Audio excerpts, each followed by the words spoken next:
আমার এই গল্পের নাম মৃত্যুর হাসি। এটি এক মৃত মানুষের ভয়ঙ্কর প্রতিশোধের গল্প। গল্পের লেখক আকাশ দাস। সালটা ছিল 1995 বা 1996। হাওড়া জেলার বড়গাছিয়া নামক অঞ্চলের এক ছোট্ট সার্কাসে কাজ করত রামু। রামু একজন একেবারে সাধারণ মানুষ। সংসারে স্ত্রী আর ছোট্ট মেয়ের মুখে দুমুঠো অন্ন জোগানোর জন্যই তার এই সংগ্রাম। বেতন ছিল নামমাত্র, কিন্তু দর্শকদের হাসাতে পারাটাই ছিল তার সবচেয়ে বড় আনন্দ। রামুর জোকার চরিত্রটা ছিল অন্যরকম। সে শুধু হাসাত না, মানুষের মন ছুঁয়ে যেত। তার চোখের ভেতরে লুকিয়ে থাকা দুঃখ আর মুখের হাসির আড়ালে থাকা কষ্ট, দর্শকরা সেটা অনুভব করত। আর সেখান থেকেই শুরু হয় সমস্যার।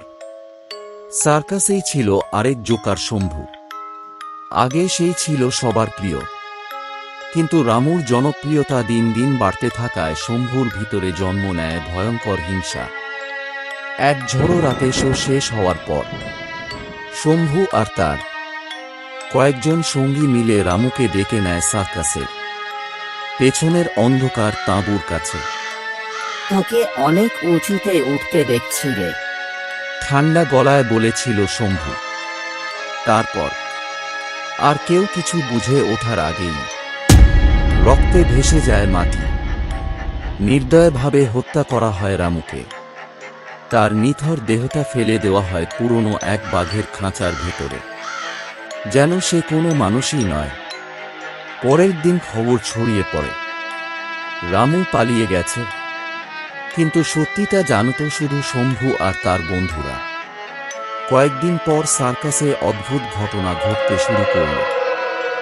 রাতে শোনা যেত এক ভয়ঙ্কর হাসি, যে হাসি শুনলেই বুক কেঁপে উঠত। মনে হতো যেন প্রাণ বেরিয়ে যাচ্ছে। এক এক করে শম্ভুর বন্ধুরা অদ্ভুতভাবে মারা যেতে লাগল। কারো মুখে জমে থাকত ভয়ের আতঙ্ক, কারো চোখ খোলা, যেন মৃত্যুর আগেও কিছু ভয়ঙ্কর দেখেছে। এক রাতে শম্ভু একা বসেছিল নিজের তাঁবুতে। হঠাৎ বাতাস থেমে গেল, আলো নিভে গেল। তারপর একটা বিকৃত কর্কশ হাসি ভেসে এলো।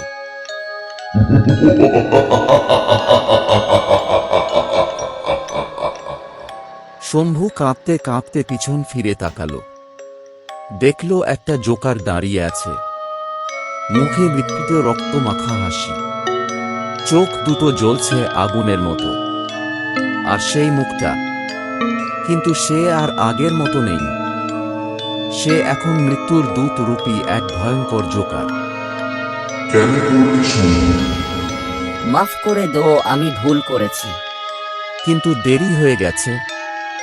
রামুর সেই হাসি আবার ভেসে উঠল, আর সেই হাসির শব্দেই শম্ভুর বুক ফেটে গেল আতঙ্কে। পরদিন সকালে লোকজন দেখে শম্ভু পড়ে আছে মাটিতে, মুখে জমে আছে চরম ভয়ের ছাপ, যেন সে মৃত্যুকে দেখেছে সামনে থেকে। তারপর থেকে সেই সার্কাস বন্ধ হয়ে যায়। লোকজন বলে, আজও মাঝরাতে বড়গাছিয়ার সেই পরিত্যক্ত সার্কাস থেকে শোনা যায় এক ভয়ঙ্কর জোকারের হাসি, যে হাসি শুনলে প্রাণ বেরিয়ে যায়। আমার গল্পগুলি ভালো লাগলে অবশ্যই আমার চ্যানেলটিকে সাবস্ক্রাইব করুন এবং লাইক কমেন্টস করুন। ধন্যবাদ।